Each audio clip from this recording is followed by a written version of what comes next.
అందరికీ నమస్కారం. నా పేరు శ్రీనివాస్. మీరు చూస్తున్నారు శ్రీను సోషల్ గా యూట్యూబ్ ఛానల్. ఫ్రెండ్స్, ఒక మంచి టాపిక్ తో ముందుకైతే వచ్చా. లైక్ చేసి సపోర్ట్ అయితే చేయండి. చాలా మంది వీడియోస్ అయితే చూస్తున్నారు కానీ లైక్ చేయట్లేదు. దయచేసి లైక్ చేసి సపోర్ట్ అయితే చేయండి. ఇంకా మంచి మంచి క్రికెట్ అప్డేట్స్ తో మీ ముందుకైతే వస్తా. ఇక లైక్ చేయకుండా టాపిక్ లైక్ అయితే వెళ్ళిపోదాం. ఆ ఇద్దరు ప్లేయర్స్ ఉన్నారు కదా, ఆ ఇద్దరు ప్లేయర్స్ ఇండియన్ క్రికెట్ టీమ్ కి పట్టిన దరిద్రం అని చాలా మంది అయితే చెప్తున్నారు. మాజీ క్రికెటర్స్, క్రికెట్ ఫ్యాన్స్ చాలా మంది అయితే చెప్తున్నారు. ఇండియన్ టీమ్ కి పట్టిన దరిద్రం ఇద్దరు ప్లేయర్స్ ఎవరు అనే దాని గురించి మనం అయితే డిస్కస్ అయితే చేద్దాం. దాని తర్వాత Rohit Sharma 2027 ODI world cup కు వద్దంటే వద్దు అని అయితే ఒక మాజీ క్రికెటర్ అయితే చెప్పాడు. దీని గురించి మనం అయితే మాట్లాడుకుందాం. నేను India versus Ireland first T20 match అయితే జరిగింది. ఫస్ట్ లో పర్లేదు, వికెట్లు అయితే బాగా దొబ్బారు, అదిరిపోయే బౌలింగ్ అయితే చేశారు. దాని తర్వాత అంటే మిడిల్ ఓవర్స్ లో 16th తర్వాత 17th ఓవర్ లో ఇచ్చారు బ్రో రన్స్.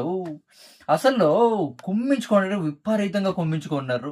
చాలా అంటే చాలా దారుణంగా కొట్టించుకున్నారు.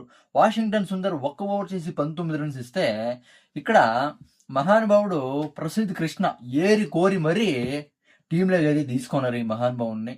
ఎవరు? గంభీర్ శిష్యుడు అదే ప్రసిద్ధ్ కృష్ణ. నిజంగా 4 ఓవర్స్ వేస్తే 57 రన్స్ అయితే కొట్టించుకున్నాడు. అవునా కదా? చాలా అంటే చాలా దారుణంగా అయితే కొట్టించుకున్నాడు. వీళ్ళ నుంచినే స్కోర్ విపరీతంగా పెరిగిపోయింది. అంటే మ్యాచ్ ఓడిపోయింది వీళ్ళిద్దరి నుంచినే అయితే చెప్పేకైతే వెళ్ళలేదు. ఎందుకంటే వీళ్ళిద్దరూ చాలా అంటే చాలా దారుణంగా అయితే కొట్టించుకున్నారు. కానీ అభిషేక్ శర్మ తర్వాత వాషింగ్టన్ సుందర్ తర్వాత ఇంకా ఎవరో ఒక ప్లేయర్ ఇంకా ఎవరో 3 క్యాచ్లు అయితే మిస్ అయితే చేస్తారు. దాని తర్వాత ఇండియన్ టాప్ ఆర్డర్ టోటల్గా కొలాప్స్ అయితే అయింది. అందుకే మ్యాచ్ అయితే ఓడిపోయింది. కానీ వీళ్ళు మాత్రం ఇద్దరు ఇండియన్ టీంకి పట్టిన దరిద్రం అని అయితే చాలా మంది అయితే చెప్తున్నారు.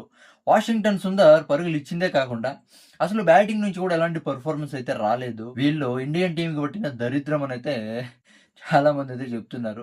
వీళ్ళు నిజంగానే ఇండియన్ టీంకి పట్టిన దరిద్రమా కాదా? మీరైతే కామెంట్స్ అయితే చేయండి, నేనైతే చూస్తా. ఇక సెకండ్ అప్డేట్ వచ్చి Rohit Sharma ODI world cup లో వద్దంటే వద్దు. ఎందుకు రోహిత్ శర్మ? అవసరమే లేదు, పక్కన పెట్టేయండి రోహిత్ శర్మ అని అయితే మాజీ క్రికెటర్ సంజయ్ మంజ్రేకర్ ఒక బిగ్ స్టేట్మెంట్ అయితే ఇచ్చాడు. ఓడిఐ వరల్డ్ కప్ 2027 అంటే ఓపెనర్ అంటే అది ఒక పెద్ద రెస్పాన్సిబిలిటీ.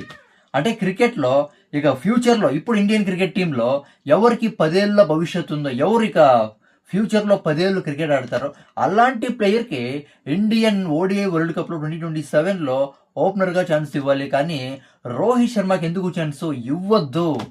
నేను మాట్లాడేది పెద్ద కాంట్రవర్సీ కావచ్చు, అయినా కూడా నేనేం భయపడను అని అయితే సంజయ్ మంజ్రేకర్ ఒక బిగ్ స్టేట్మెంట్ అయితే ఇచ్చాడు. అంటే విరాట్ కోహ్లీకి, రోహిత్ శర్మకి తర్వాత జస్ప్రీత్ బుమ్రాకి చాలా ఫ్యాన్స్ అయితే ఉన్నారు. ఈ ఫ్యాన్స్ని దృష్టిలో పెట్టుకొని ఛాన్సులు ఇవ్వడం కరెక్ట్ కాదు. ఇండియన్ టీం భవిష్యత్తుకి ఎవరు ఉపయోగపడతారో వాళ్ళకి ఛాన్స్ అయితే ఇవ్వండి. ఓడిఐ వరల్డ్ కప్ 2027కి రోహిత్ శర్మ వద్దంటే వద్దు అని అయితే కుండ బద్దలు కొట్టేశాడు సంజయ్ మంజ్రేకర్.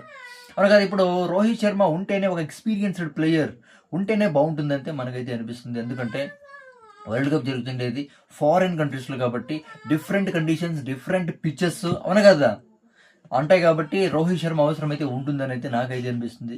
దీని గురించి మీరేమనుకుంటారు? కామెంట్ అయితే చేయండి. నా ఎక్స్ప్లెనేషన్ ఇస్తే సబ్స్క్రైబ్ సపోర్ట్ అయితే చేయండి, లైక్ చేసి సపోర్ట్ అయితే చేయండి. By by.